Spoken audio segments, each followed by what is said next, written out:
Doctor Sreevarma ஆயுள் தரும் ஆயுர்வேதா அறுவை சிகிச்சை இல்லா குணம் ஆயுள் கால நிவாரணம். அதாவது ஒரு இடத்தில் பிரச்சாரம் செய்ய வேண்டுமென்றால், ரோட் ஷோ நடத்த வேண்டுமென்றால் அதற்கு 48 மணி நேரத்துக்கு முன்பு அனுமதி பெற வேண்டும். அது முதல். அடுத்ததாக எத்தனை பேர் வருவார்கள், எவ்வளவு கூட்டம் கூடும் என்பதையும் தெரிவிக்க வேண்டும். 5000 பேர் என்று தெரிவித்துவிட்டு 40,000 பேர் 30,000 பேர் வந்தார்கள் என்று சொன்னால் 5000 பேர் வருவதை எதிர்பார்த்துத்தான் காவல்துறையினர் அங்கே ஆட்களை அனுப்ப முடியும். ஏன் எண்ணிக்கையை குறைக்க வேண்டும்? யார் வருவார்கள் என்று சொன்னால் அதற்கு ஏற்றாற்போல காவல்துறை அனுமதி கொடுக்கிறது. நாங்கள் எங்களுடைய நிகழ்ச்சிகள் நடத்துகின்ற பொழுது இத்தனை பேர் வருவார்கள் என்று சொல்லுகிற பொழுது காவல்துறை உரிய பாதுகாப்பை தருகிறது. இன்றைக்கு அனைத்துமே தேர்தல் ஆணையத்தினுடைய கட்டுப்பாட்டில் இருக்கிறது. எனவே இன்றைக்கு தமிழக அரசு எந்த விதமான நடவடிக்கைகளையும் நாங்கள் எடுக்க முடியாது என்பது உங்களுக்கும் தெரியும், அவர்களுக்கும் தெரியும். எனவே எந்த நடவடிக்கை எடுத்தாலும் அது தேர்தல் ஆணையம் தான் எடுக்க வேண்டும். எனவே இந்த தேர்தல் ஆணைய விதிகளை பின்பற்றுகின்றவர்களுக்கு எந்த விதமான சிக்கலும் ஏற்படாது. பின்பற்றாமல் விதிமீறல் செய்தால் அதற்கு உரிய தண்டனையை அவர்கள் அனுபவித்துத்தான் ஆக வேண்டும். தேர்தல் ஆணையத்திற்கு கொடுத்திருக்காங்க முதல்ல பெட்டிஷன், இப்போ வந்து உள்துறை அமைச்சருக்கு கொடுத்திருக்காங்க பெட்டிஷன் கொடுத்திருக்காங்க. சார், வேண்டுமென்றே எதை வேண்டுமென்றாலும் யார் வேண்டுமென்றாலும் செய்யலாம். அதை பற்றி நாங்கள் அக்கறைப்படவில்லை. ஏனென்று சொன்னால் வேண்டுமென்று பொய் குற்றச்சாட்டுக்களை சொல்வதற்கெல்லாம் பதில் சொல்வதற்கு நாங்கள் தயாராக இல்லை. திமுக தேர்தல் அறிக்கை வந்து அதிமுக சொல்லி எடப்பாடி விமர்சனம் பண்ணியிருக்காரு. அதாவது எங்களுடைய திட்டங்கள் அதைத்தான் இன்றைக்கு ஜெராக்ஸ் காப்பி எடுத்து எடப்பாடி பழனிசாமி அறிவித்திருக்கிறாரே தவிர அவர் புதிதாக ஒன்றையும் செய்யவில்லை.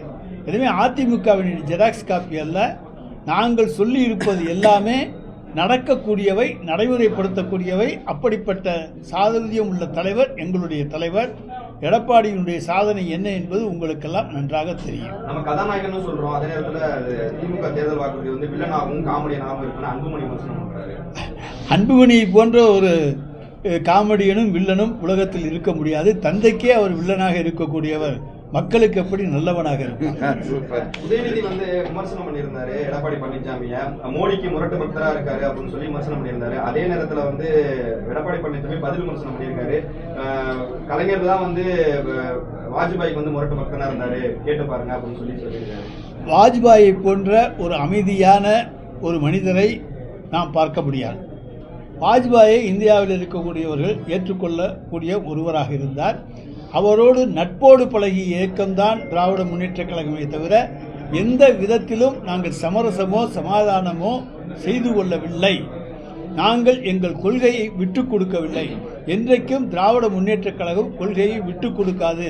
அதற்காக ஒரு முறை அல்ல 2 முறை ஆட்சியை இழந்த கட்சி இந்தியாவிலே இருக்கிறது என்று சொன்னால் அது திராவிட முன்னேற்ற கழகம் என்கின்ற ஒரு இயக்கமே தவிர வேறு எதுவும் அல்ல. எனவே எங்களுக்கு ஆட்சி பெரிதல்ல, கொள்கை தான் பெரிது. திமுக கூட்டணியில வந்து வேட்பாளர்கள் குளறுபடின்னு சொன்னாரு. ஆனா இப்ப வரையும் வந்து பாத்தீங்கன்னா பிஜேபி வேட்பாளர் பட்டியலே வெளியிடல. பிஸ்கோயல் வந்து வெளியிட முடியாம நிலை இருக்கு. உங்கள் கருத்து? அதாவது திராவிட முன்னேற்ற கழகம் இன்றைக்கு அருமையான ஒரு வேட்பாளர் பட்டியலை வெளியிட்டிருக்கிறார். 60 புதுமுக வேட்பாளர்களை ஒரே நேரத்திலே அறிமுகப்படுத்தி இருக்கிறார் எங்களுடைய தலைவர் தளபதி அவர்கள். ஆனால் எடப்பாடியால் எதையும் செய்ய முடியவில்லை. அவரை பொறுத்தவரை தேடி தேடி பார்த்து பழைய முகங்களைத்தான் கொண்டு வந்திருக்கிறார்.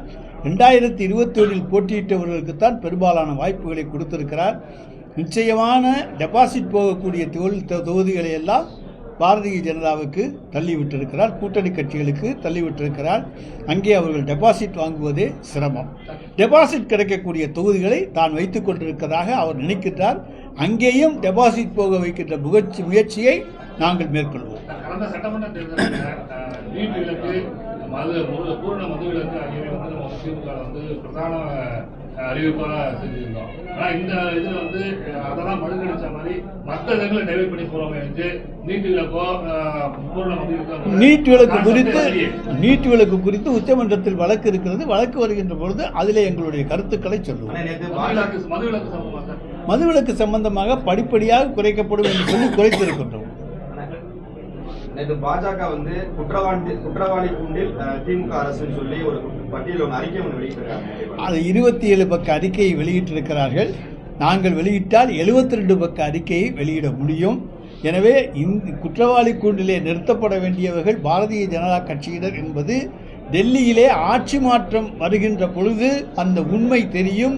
எந்த அளவுக்கு தவறுகள் செய்திருக்கிறார்கள் என்பதையெல்லாம் ஆட்சி மாற்றம் உறுதி செய்யும். அத்தனை பேரும் உள்ளே செல்வது உறுதி. சார், தேர்தல் அறிக்கையில வந்து இந்த 8000 ரூபாய் கூப்பன் கொடுக்குறீங்க எடப்பாடி விமர்சனம் பண்ணியிருக்காரு. கார்பரேட் கம்பெனிகள்கிட்ட வந்து கமிஷன் வாங்குறதுக்காண்டி தான் இந்த 8000 ரூபாய் கூப்பன் கொடுக்குறாங்க.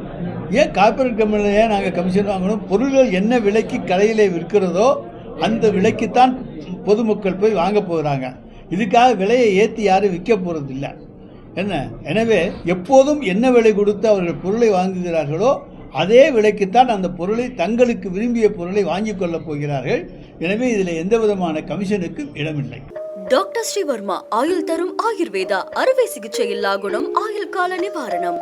Branch express courier private limited. Domestic international cargo. உங்கள் இல்லம் தேடி வந்து கொரியர் புக்கிங் டெலிவரி செய்து தரப்படும்.